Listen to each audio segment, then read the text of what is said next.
우리나라 65세 이상 노인의 상대 빈곤율은 49.6%로 OECD 국가 중 가장 높습니다. OECD 국가의 노인 평균 빈곤율 12.6%의 4배에 달합니다. 문제는 은퇴 후 빈곤층으로 전락이 많다는 점입니다.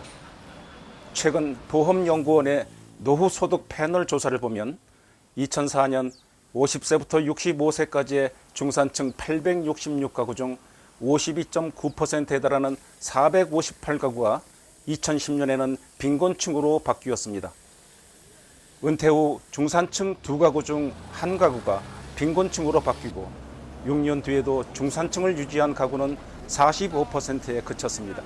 우리 이 65세 이상 된 사람들한테 효도하는 나라 한번 만들어 보겠다. 이제 자식들이 부모님한테 반드시 효도하도록 그런 정책을 한번 펴보겠다. 그래서 제가 이렇게 나선 겁니다. 왜 그러냐? 자식을 적게 낳다 보니까 옛날에는 노인 1명의 어린애가 10명이었는데 지금은 노인 10명의 어린애가 하나입니다. 그 나중에는 어떻게 되냐? 노인 100명의 어린애가 하나예요.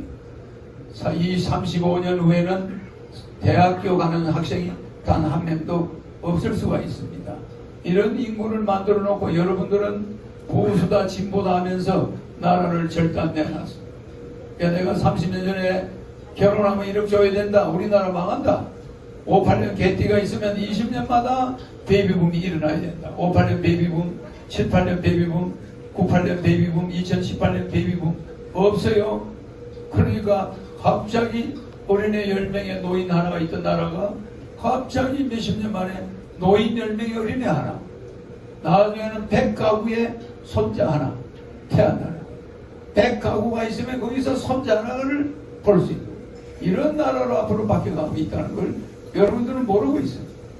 나는 그걸 더니 내다보고 있어서 30년에 결혼 빨리 시키자. 결혼하면 1억 주지 않으니까 저런 사기꾼이 어디 있어. 내 별명이 사기꾼이 돼. 그러니까 여러분들은 지금 뭐 결혼하면 나는 지금 3억을 줍니다. 애나 뭐 5천만 원, 어린애가 10살까지 월 100만 원씩을 줍니다.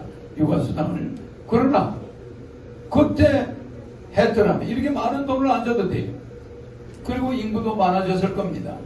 우리나라는 생기가 없어진 나라, 노인들만 가득한 나라, 어린애들의 생기가 없다는 말은 소비가 떨어진다는 거예요. 노인들만 있을 경우에 그 나라 소비가 줄어들어 버립니다. 소비가 없는 나라로 바뀌어가고. 그래서 이거는 엄청난 정치인들이 미래를 못 본다는 거예요. 내가 이번에 박근혜 대통령이 사면될 것이다. 1월 달에 사면되려면 반드시 이석기와 한명숙을 동반할 것이다. 내가 그렇게 이야기했습니다. 정확히 했죠? 박근혜 대통령 선거 때 한참 선거하고 있을 때 4년 만에 탄핵이 될 것이다. 청와대의 사람 줄줄이 다 잡혀가고 개헌을 국회 가서 주장하다가 촛불시 일어나고 법안은 국회에서 여소야 되니까 통과 안 되고 민심은 뒤집어지고 결국은 4년을 못 가서 탄핵할 것이다. 물러날 것이다. 예언했죠? 그대로 됐습니다. 작년 재작년 말에 대한민국이 앞으로 엄청난 전염병이 올 텐데 지 새끼가 날아다니는 지가 만들어낸다. 그러더니 그게 코로나 왔죠? 그 다음에 그리고 세계가 경제적으로 어려움에 처한다. 그대로 적중했죠.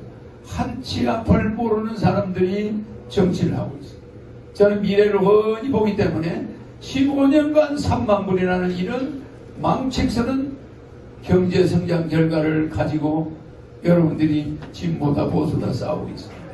저는 대통령 되면 5년 이내에 10만 불 세계 1위 국가를 제값 만들어낼 수가 있는 아이디어가 있고 정책을 가지고 있습니다. 그래서 저는 하늘궁을 만들어서 혼자 있습니다만은 종업원이 내 하나밖에 없어요.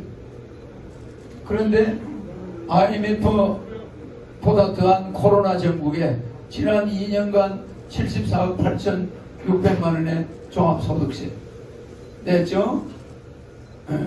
거기에 법인세도 들어있습니다만은 법인은 주주가 내 하나입니다. 그런 실적을 올린 것은 IMF 코로나가 아니었으면은 세금을 300억은 냈을 겁니다. 그래서 금년에 2022년 세금은 종합소득세 42억 나왔습니다.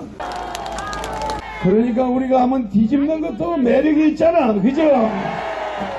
우리의 젊은이들이 한번 혁명을 일으켜볼 필요가 있잖아. 우리의 20대들이 30대들이 저력을 한번 발휘해볼 필요가 있잖아.